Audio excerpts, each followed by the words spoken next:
People always ask what it was like growing up in a small town. I usually tell them the same thing. It was quiet. The kind of place where everyone knew everyone else. The kind of place where your parents never bothered locking the front door. Where the cashier at the grocery store knew your birthday before you did. Where the high school football games filled half the town every Friday night. Nothing exciting ever happened there. At least, that's what I used to believe. The first person who disappeared was a man named Harold Benton. He was 63 years old, retired, the kind of man who walked the same route every morning just after sunrise with a cup of coffee in one hand and an old baseball cap pulled low over his forehead. If you lived in town, you knew Harold. Maybe not well, but you knew him. He waved at everyone. He stopped to talk if you happened to be outside. He fed stray cats behind the hardware store. One Tuesday morning, he simply never came home. At first, nobody panicked. His wife assumed he'd stopped to help someone. A neighbor figured he'd gone fishing without telling anyone. Someone else said they had seen his truck heading toward the highway. The sheriff looked around for a few hours. Then the volunteers started showing up. Our town was good at that. Whenever something went wrong, people came together. Farmers left their fields. Teachers stayed after school. Church groups brought sandwiches and bottled water. People searched the woods, the river, the old railroad tracks, every ditch along the county roads. They found nothing. Not Harold, not his coffee cup, not a footprint anyone could confidently identify. Nothing. The search lasted 4 days. By the 5th, people had quietly gone back to work. His wife never did. She kept the porch light on every night for nearly a year. People talked about Harold for a while. Then they slowly stopped. That sounds cruel. It really wasn't. Life has a strange way of continuing, especially in small towns. Eventually another season arrives, another school year starts. The crops have to come in. Bills still need paid. You don't forget, you just learn how to carry it. 8 months later, a 17-year-old girl named Emma Lawson disappeared on her way home from work. She worked evenings at the diner just off Main Street. She clocked out a little after 9. One of the waitresses told the police she watched Emma walk across the parking lot toward her car. That was the last confirmed sighting. Her car was still parked exactly where she'd left it. Her purse sat on the passenger seat. The keys were gone. Emma was gone. This time, the town reacted faster. Search teams were organized before sunrise. The volunteer fire department brought ATVs. Drones flew over miles of cornfields. State investigators came in. Dogs searched the woods surrounding town. Nothing, again. No signs of a struggle, no blood, no clothing, no abandoned phone, no trail leading anywhere. It was as though she stepped out of the world between the diner door and her driver's side window. People started locking their doors after that. Parents stopped letting younger kids ride their bikes after dinner. The town Facebook page became a constant stream of rumors. Someone thought they'd seen a white van. Someone else insisted there had been unfamiliar trucks parked near the ethanol plant. Every blurry security camera image became someone's suspect. Every stranger passing through town became a possible killer. The sheriff held community meetings every Thursday evening. He admitted they had no answers. He asked everyone to remain calm. He said every lead was being investigated. I believed him. Back then, I think everyone did. Then spring came. The grass turned green again. Graduation banners appeared along Main Street. People tried to move forward. Until the third disappearance. That one was different. His name was Ryan Keller, 29 years old, married, worked maintenance at the elementary school. He vanished in the middle of a Saturday afternoon. Not on a lonely road, not hiking, not camping, not driving across the state. He disappeared while walking home from the grocery store. Broad daylight. Less than 6 blocks from his house. Half the town had probably driven past that street sometime that afternoon. Nobody saw anything. His groceries were eventually found sitting upright beside the sidewalk. A loaf of bread, a gallon of milk, a carton of eggs that hadn't even cracked. The bag looked like someone had gently set it down before walking away. That was the first time I remember feeling something I couldn't explain. Fear wasn't really the right word. Fear comes after you know what you're afraid of. This was different. It was the feeling that something had stopped making sense. Our town suddenly had 3 missing people. 3 people who had seemingly vanished without a trace. State police came back. The FBI eventually arrived.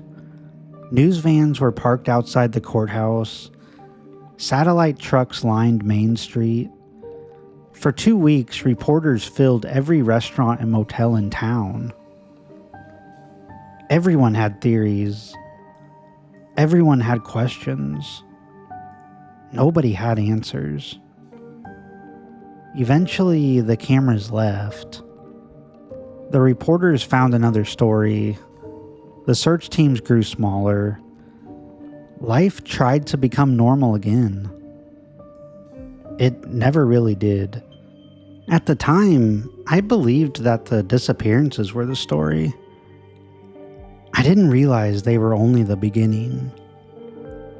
Looking back now, I think our town had already started changing.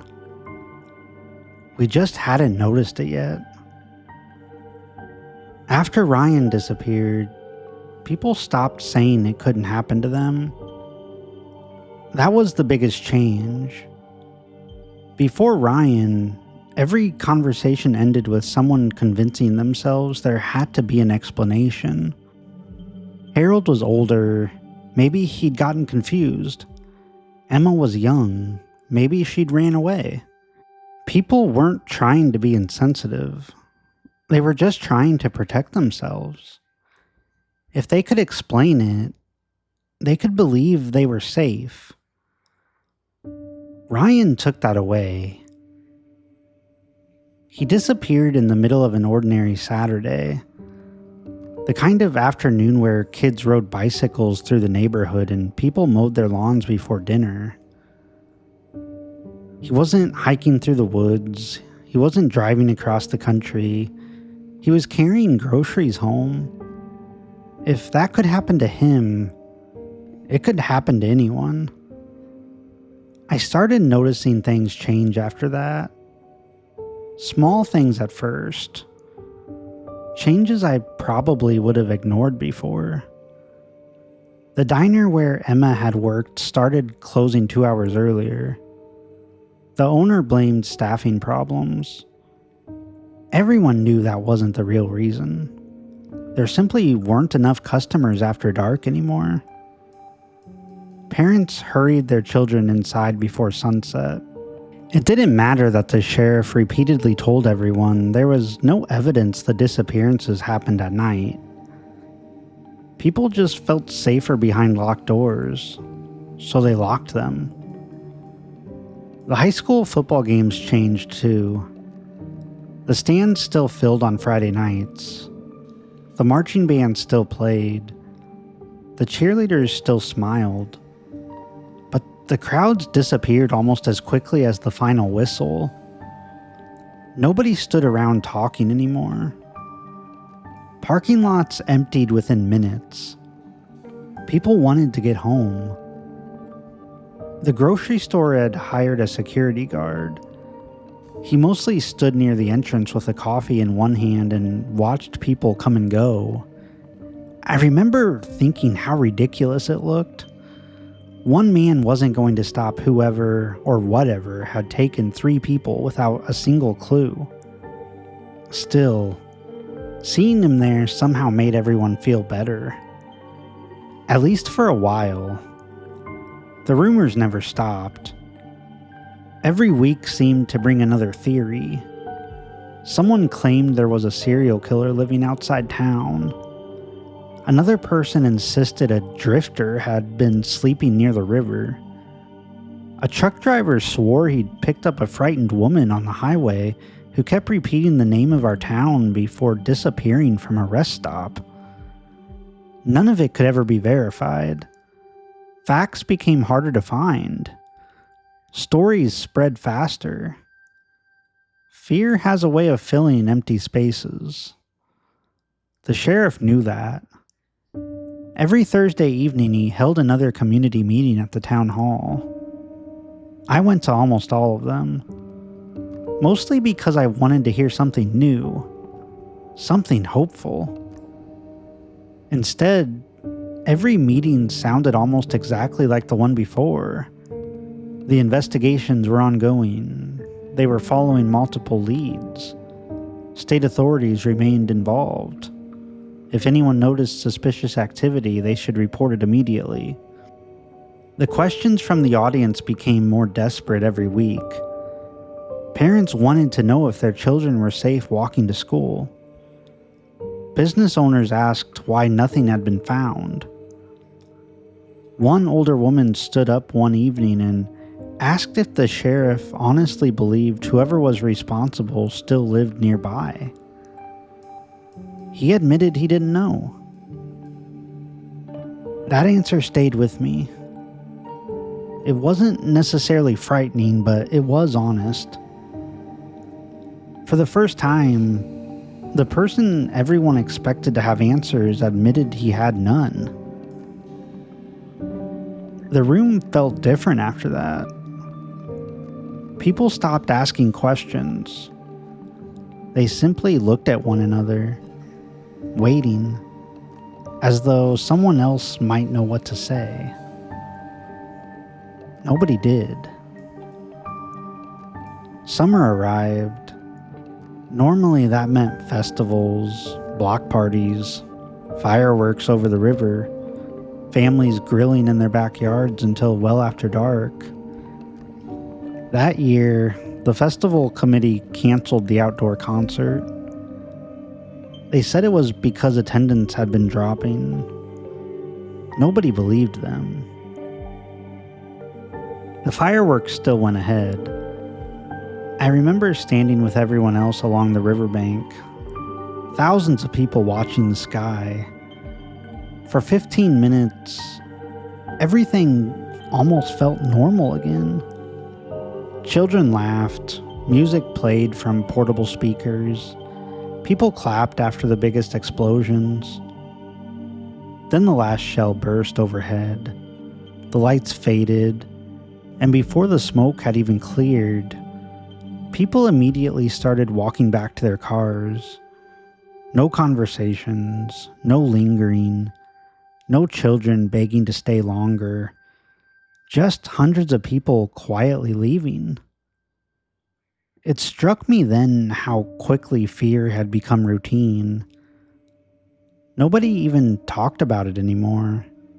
It had simply become part of living there. By August, for sale signs had started appearing on streets where I'd never seen one before. Families who had lived there for generations packed moving trucks without much explanation. Some said they had found better jobs. Others wanted to be closer to relatives. Maybe some of that was true, but everyone knew the real reason. Nobody wanted to raise children in a town where people vanished. I understood that. Looking back, I think that's the point where I should have left town. A lot of people did. I stayed.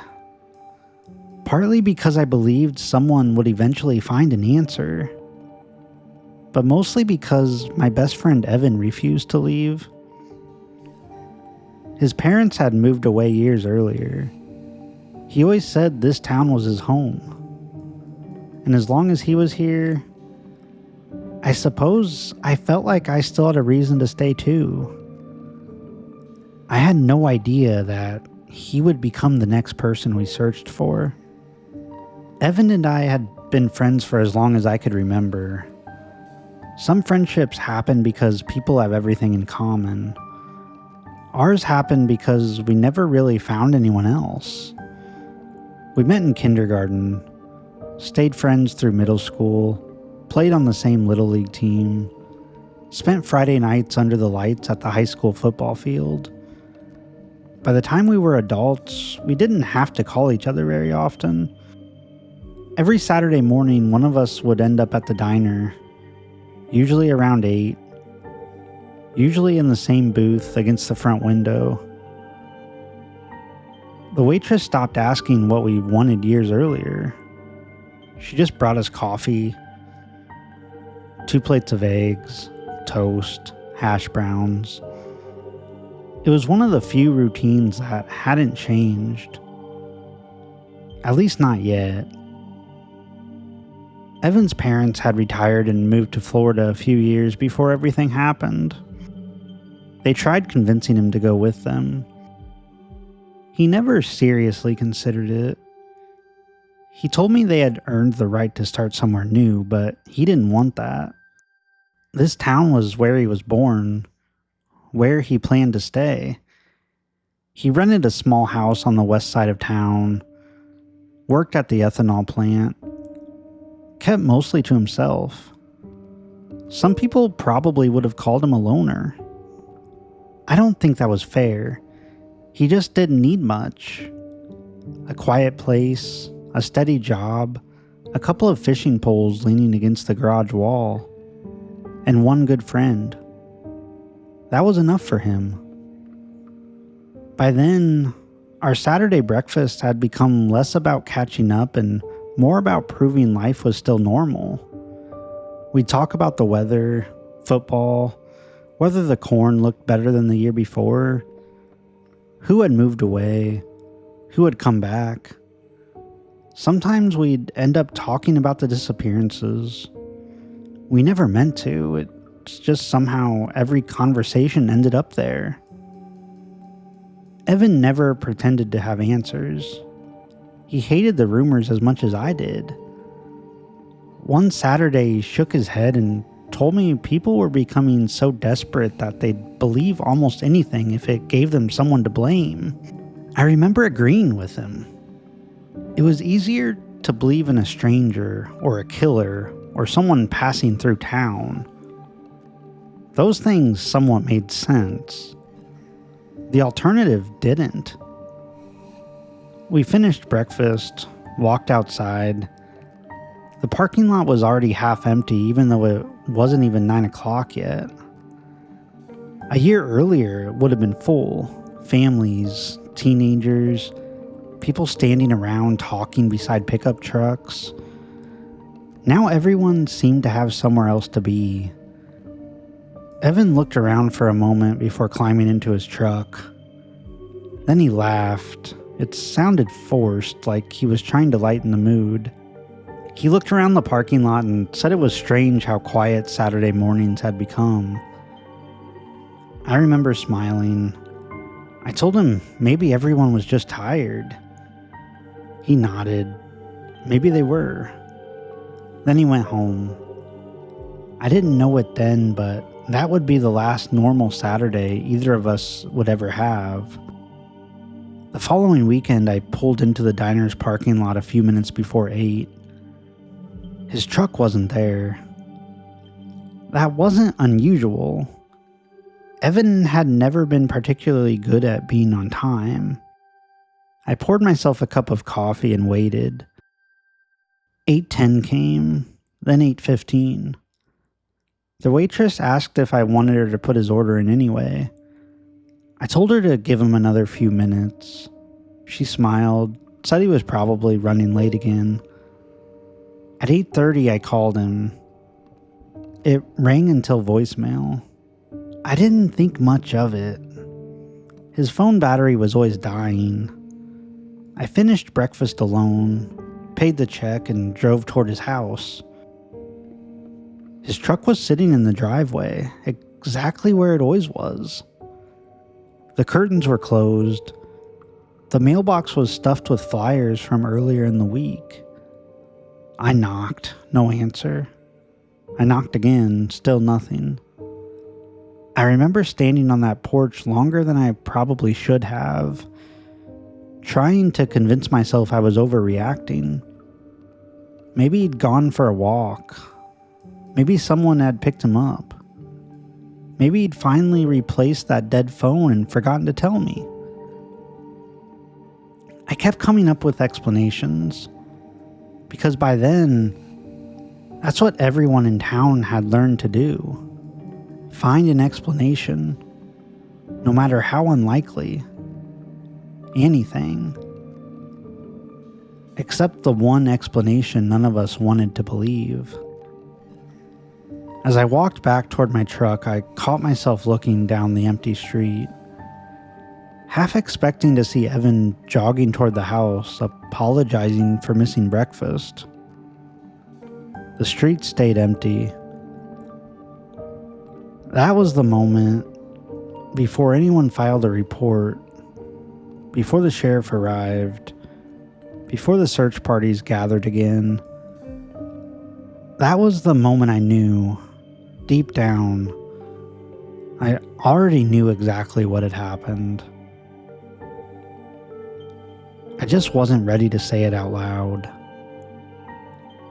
The sheriff filed the report before I even finished explaining why I was there. He didn't interrupt me. He didn't ask whether I was sure. He simply reached into a drawer, pulled out another stack of forms, and started writing. That was the hardest part for me. He didn't question me. He just reached for another report. There was no surprise, no disbelief, just the quiet routine of someone who had done this too many times before. Within an hour, the volunteer fire station was full again. People signed their names on clipboards, picked up bottled water, folded county maps into their back pockets. Some brought four-wheelers, others volunteered to search on foot. The sheriff divided everyone into search areas the same way he always had. By then, our town had become painfully good at looking for people. The first day lasted until almost dark. We searched timber along the river, old hunting trails, drainage ditches, fields that had already been harvested, every abandoned shed, every ditch beneath the county roads. Someone called Evan's name every few minutes. Sometimes it was me. Sometimes it was someone farther down the line. Every time, the woods answered with nothing. The second day felt almost identical. State investigators returned. Search dogs worked the same stretches of ground over and over. Helicopters circled low enough to shake leaves from the trees. By the third day, the television crews were back. The same satellite trucks, the same reporters standing in front of the courthouse. The same questions. When was he last seen? Did he have any enemies? Could he have left on his own? I hated that last question. Anyone who knew Evan would have laughed at it. His whole life fit inside that town. He had no reason to disappear. By the end of the week, the search officially shifted from rescue to recovery. Nobody used those words around me. They didn't have to. I could hear it in the way people spoke. They stopped saying, "We'll find him," and they started saying, "I hope his family gets answers." I called his parents myself. I still remember sitting in my truck outside the sheriff's office after making that phone call. His mother cried so hard she could barely finish a sentence. His father kept apologizing. He said they should have tried harder to convince him to move with them. I told him none of this was his fault. I don't know whether either of us believed it. The volunteers kept coming for another few days. Then there were fewer, until eventually the searches stopped being organized. If someone wanted to go out looking, they could, but there were no more sign-up sheets, no more briefings, no more maps spread across folding tables inside the fire station. The news crews disappeared first, then the state police. The FBI left a few days later. The sheriff stayed. He always stayed. Every so often, I'd see another patrol truck parked along a gravel road while deputies checked another lead. Every one of them came back empty. Autumn arrived before anyone admitted it out loud. The leaves began changing. The mornings turned cold. Kids went back to school. Life kept moving, just like it always had. I tried to move with it. I went back to work, paid my bills, mowed the yard, stopped at the grocery store after work. I did everything I was supposed to do. But every Saturday morning, without thinking, I'd still find myself turning into the diner's parking lot. The waitress only asked about Evan once. The first Saturday after the searches ended. She quietly sat 2 coffee mugs on the table before catching herself. She looked at the empty seat across from me and picked one of them back up. Neither of us said anything. She didn't have to. After that, she only ever brought one. I think that was the moment I realized everyone else had started learning how to live without him. I couldn't. Not yet. The searches officially ended sometime in October. Nobody announced it. There wasn't a press conference, no statement from the sheriff. One week there were still volunteers meeting at the fire station every Saturday morning. The next week there weren't. The folding tables disappeared. The county maps were put away. The boxes of bottled water were gone.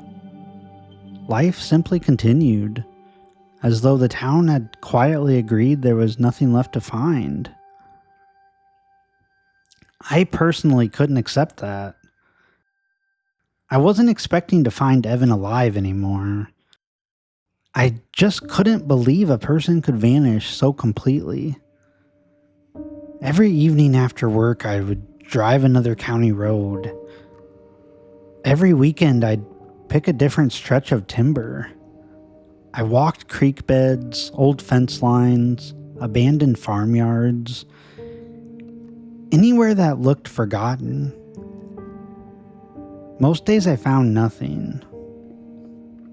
Some days I found things that would make me stop for a moment. An old boot, a torn sweatshirt tangled in brush, an abandoned campsite, Every single time, the explanation turned out to be ordinary. I hated ordinary. Ordinary never gave anyone back.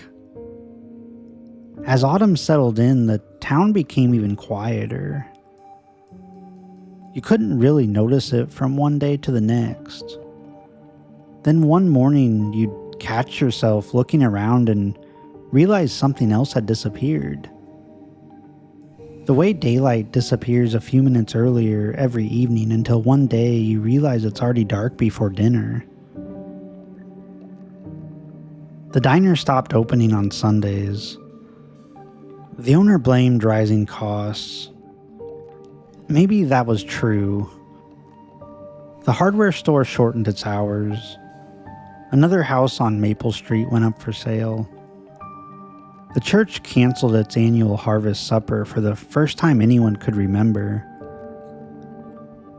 There weren't enough volunteers. Or maybe there just weren't enough people who wanted to gather anymore. I couldn't tell which. One Saturday morning, I drove to the diner anyway, out of habit more than anything else. The same waitress poured my coffee. She looked toward the empty seat across from me for half a second before catching herself. She only sat down one mug. Neither of us mentioned Evan. When I finished eating, she quietly slid the check across the table. There were 2 peppermint candies beside it. She stared at them for a second, then she picked one up and slipped it back into her apron. She apologized. I told her she didn't have to. A few days later, Evan's parents came back from Florida. They looked older than I remembered. Grief has a way of doing that. His father asked if I could help clean out the garage. He said they couldn't bring everything back with them, and they couldn't bear to do it alone. I told him I'd be there Saturday. The garage smelled like motor oil, fresh cut lumber, dust, exactly the way it always had. His fishing poles still leaned against the wall. A tackle box sat beneath the workbench. There was a half-finished birdhouse clamped to the corner of the table. I remember staring at it longer than I should have. He'd measured every piece, cut every board, started putting it together, then, for reasons no one could explain, he never came back to finish it. His father carried boxes to the truck while I sorted through shelves. Most of it was exactly what you'd expect. Old tools, extension cords, paint cans, coffee tins full of loose screws. The ordinary leftovers of an ordinary life. Then I found a cardboard box tucked behind an old cabinet. There wasn't really anything unusual about it. No lock, no label. Just dust. Inside were a few newspapers, a stack of local history books from the library, several legal pads filled with handwriting. At first, I thought they were work notes from the ethanol plant he worked at. I almost sat them aside without looking. I flipped to the first page. It wasn't a list of names or newspaper clippings taped inside. It wasn't anything I'd expected to find. There was something written across the top. It said, "Everyone keeps looking for the people. Nobody is paying attention to the town." I stood there for a long time, reading that sentence over and over. I had no idea what it meant. But for the first time since Evan disappeared, I had the unmistakable feeling that my best friend had been trying to tell someone something, and no one had ever heard him. The first few pages only confused me. There weren't any names. There were no suspects, no theories, just dates, short observations.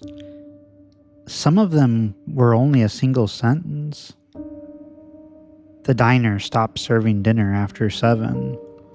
Attendance at the homecoming game was the lowest I can remember. 3 more houses went up for sale this month. Miss Benton finally turned her porch light off. I'd driven past her house hundreds of times. The porch light had become something I expected to see.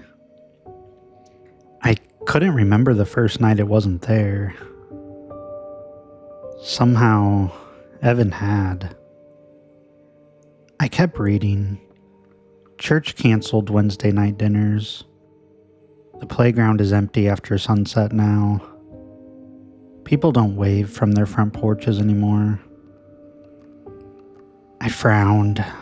At first, none of it made any sense. What did any of this have to do with people disappearing? I flipped ahead. Page after page looked almost the same.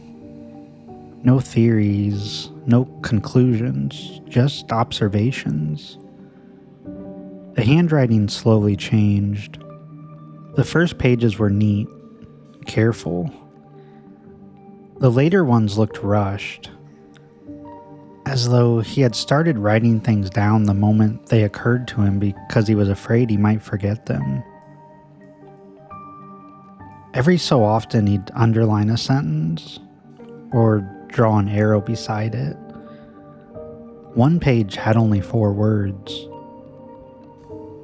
The searches are shrinking. Another simply read, "Nobody stays outside anymore." I found myself turning pages faster. I still didn't understand what I was reading. I just knew I needed to keep going. Then I reached a page that had been written only a few weeks before Evan disappeared. There wasn't much on it, just 3 lines. The town gets quieter after every disappearance. Not just because someone is missing. Something else leaves with them. I sat there staring at those words. I read them over and over. His father walked back into the garage carrying another empty box. He asked if I'd found anything worth keeping. I looked down at the notebook in my hands. For a second, I almost showed it to him. Instead, I heard myself say no, nothing important. He nodded, picked up another box, and walked outside. The moment he disappeared through the garage door, I felt guilty. It was the first time I'd ever lied to him. I slipped the notebook into my backpack. I had no idea what it meant. I only knew I wasn't finished reading it. That night I sat at my kitchen table until well after midnight. The notebook lay open beside a cold cup of coffee. I started from the beginning. This time, I stopped trying to figure out who Evan thought had taken the missing people. Instead, I tried looking at the town the way he had. By the time I reached the last page again, I realized something that made the hairs on my arms stand up. Evan hadn't been documenting the disappearances. He'd been documenting everything the disappearances left behind. And once I saw it, I couldn't stop seeing it. The more time I spent with the notebook, the more I realized Evan hadn't been collecting facts. He'd been collecting absences. Things that had quietly stopped happening. The places where life had become just a little smaller than it used to be. One evening after work, I drove out to the old baseball field where we'd played Little League. The sun was already dropping behind the trees. Everything was washed in that dull orange light you only get for a few minutes before dusk. The chain link fence still leaned in the same places. The dugouts still smelled faintly of old dirt and damp wood. The bleachers hadn't moved an inch. It looked almost exactly the way I remembered it, until I sat there for a bit. I closed my eyes for a moment.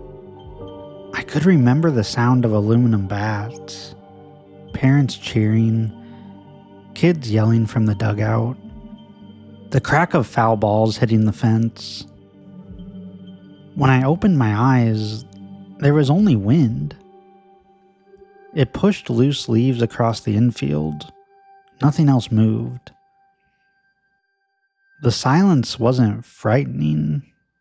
Not at first. It was simply too complete. I opened Evan's notebook before I drove home. Halfway down one page, he'd written, "The baseball field doesn't sound the same anymore." That sentence stayed with me. It didn't prove anything. A month earlier, I would have laughed at it.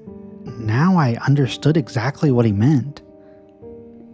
After that, I started noticing things I never would have paid attention to before. One afternoon, I stopped at the grocery store after work. The cashier smiled while she rang up my groceries. She asked how I was doing. I told her I was fine. She nodded, handed me the receipt. Then she looked down the register until I walked away. It struck me that our conversation had lasted maybe 10 seconds. When I was younger, the same checkout line was where half the town caught up with one another. People talked about football scores, weather, birthdays, harvest. Someone was always waiting because another conversation had gone too long. Now everyone seemed to know exactly how quickly they could leave. That night I found another line in Evan's notebook. People don't linger anymore. I stared at it a long time. He was right. I just hadn't noticed. A week later, I drove through one of the older neighborhoods on my way home. Porch lights glowed in the gathering dark. Televisions flickered behind curtains. Cars sat in driveways. People were home, but I couldn't remember the last time I'd seen someone sitting outside. No lawn chairs. No neighbors talking across fences. No children chasing fireflies. The town wasn't empty. It had simply gone inside. I thought about that for a long time. A year earlier, I never would have noticed. Evan would have. Late one night, I reached the last page Evan had written. Beyond it were half a dozen blank sheets. I ran my thumb across the empty paper.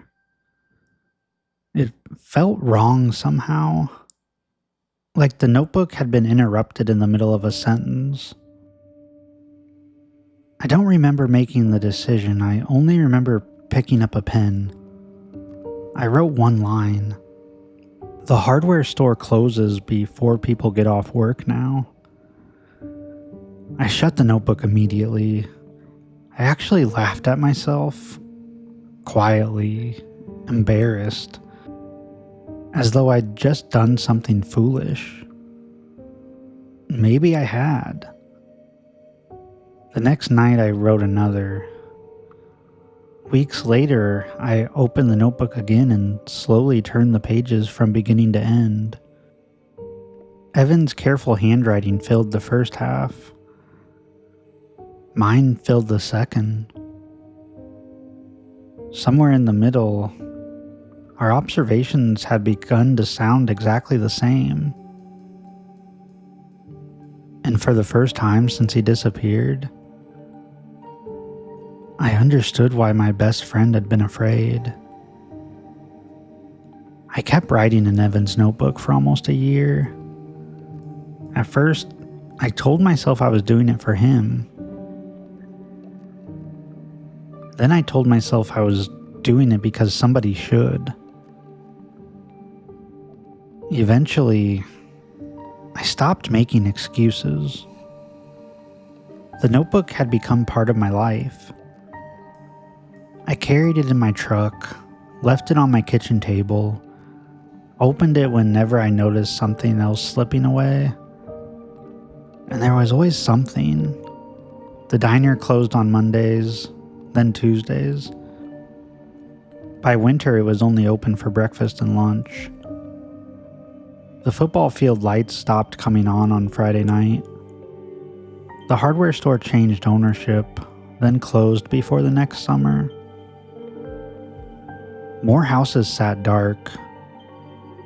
More lawns went uncut. The town didn't collapse. That would have been easier to understand. It simply kept shrinking into itself. One quiet change at a time. I wish I could tell you I found proof. I didn't. I never found Evan. I never found Harold, or Emma, or Ryan. No bodies. No confession. No explanation that would make any of this easier to carry. All I found was a town getting exactly what Evan seemed to believe it wanted. Less noise, fewer lights, fewer people, fewer reasons for anyone to stay. I left the following spring. I told people it was for work. That wasn't a lie, it just wasn't the whole truth. The truth was I couldn't keep watching my hometown disappear while pretending it was still there. I've gone back twice since then. Both times I regretted it. The last time was 3 years ago. The diner was empty. The booths were still there, the counter, the little bell above the door. But there was nobody inside except a woman wiping down tables that didn't need wiping. I drove past the old baseball field. The grass had grown high around the dugouts. The bleachers were silver with age. The concession stand was boarded up. On Maple Street, Miss Benton's house had a for sale sign in the yard. The porch light was off. I remember sitting in my car outside town for a long time before I finally drove away. I told myself I was wrong. I still do. Maybe grief changes the way you see things. Maybe if you lose enough people, you start connecting losses that were never connected. Maybe a dying town is just a dying town.